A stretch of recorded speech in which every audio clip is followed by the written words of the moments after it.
Empress Wu, one of the most powerful and influential women to ever rule in China for centuries. But was she a cold-blooded killer?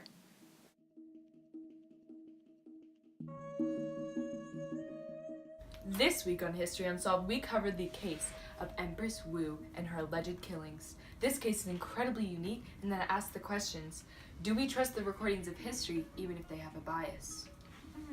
Interesting. Well, I guess it all depends on the situation. I just hope nobody writes my life as a bias. Okay, well, let's get into her. It is the Tang Dynasty in China. Empress Wu was the daughter to a lesser general named Duke Ding of Ying. Ooh, fun name. Say that 3 times fast. Okay. She was not yet in the royal seat and came to the palace as a concubine in about 636. Apparently being a concubine in the palace meant you were one of the most beautiful girls in the empire.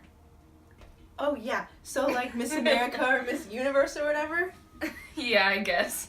At the time, the emperor was Emperor Taozong, and Wu manipulated him to make her his first position concubine. Then as he died, she was forced into a nunnery with all the other palace concubines. She then escaped the nunnery and tranced the new emperor, who was Taozong's son, Gaozong, removed people tied to the old emperor, and promoted members of her own family to positions of power. Then she eventually established herself as empress in 690. Ooh, so she was hardworking. She kind of reminds me of Cardi B, working her way up to the top. Oh, So, how did she accomplish all this in the tough Tang court system? Well, that's where the theories come in.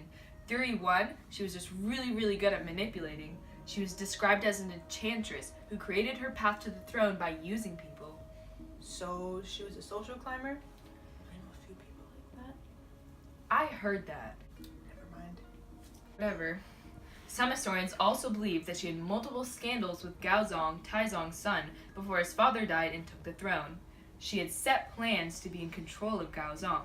She wanted the throne so bad that she actually organized murders in her own family. When Gaozong started getting fond of one of Wu's nieces, she poisoned her. Oof, so she must have been extremely hated. Exactly. Today we have a specialist flying all the way from the UK, Dr. Laney. Oh wow, you guys, I'm so excited to be here. My whole life I've studied Empress Wu and her successes and her throne.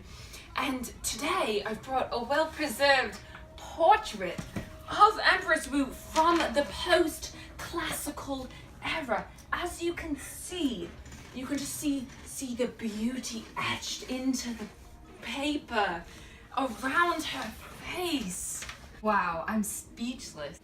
In fact, once Empress Wu came into power, she was known to have people killed regularly.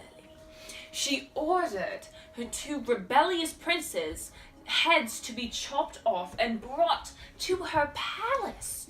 Her grandson and granddaughter criticized her, so she ordered for them to commit suicide.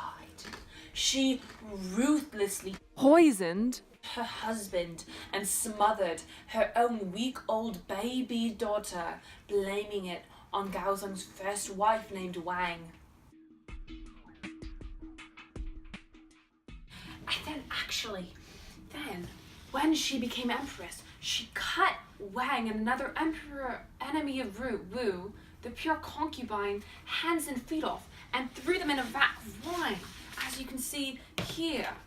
She then said, as she did this, now these 2 witches can get drunk to their bones. Oh, holy shit! Talkie mushrooms! She was cruel! But take in consideration that this historical information about her was written by people who had a bias against her. Right. She was seen by other government officials to be over-sexual and erotic for a woman. She had many sexual partners until she was 70 years old. Also, during this time, the Confucius ideas in China said that women were thought of to be below their male counterparts, and many people believed a woman was unfit to be ruler. Empress Wu's family was asked to record information about her, which created another bias against her, in that which she was hated for being a traitor and doing anything including killing her family to get to the top. Hello, Mother. You're dead to me.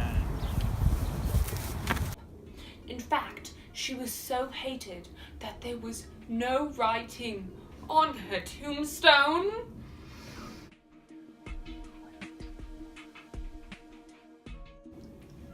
It's okay. I'm so sorry. It's okay. They can just be so shocking to hears. Just such horrid things from a different time. Also, take into consideration that these allegations against Empress Wu were written down in history after her death.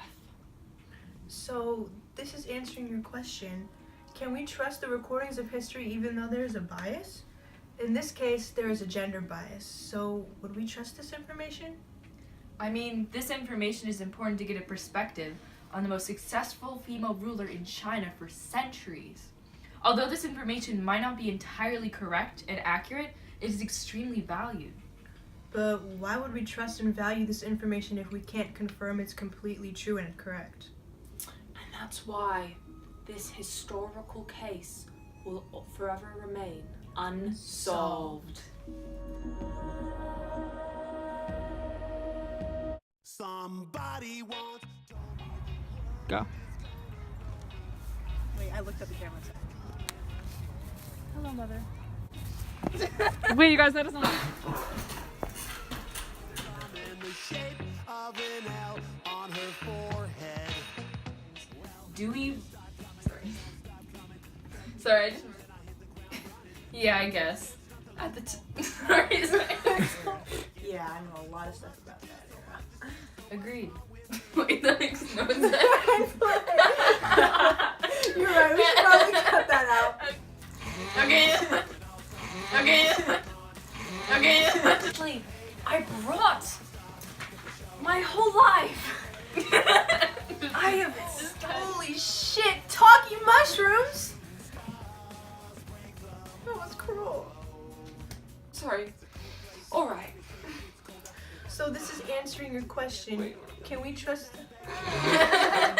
In the satellite picture, the ice we skate is getting pretty thin. The water's getting warm, so you might as well swim. My world's on fire, how about yours?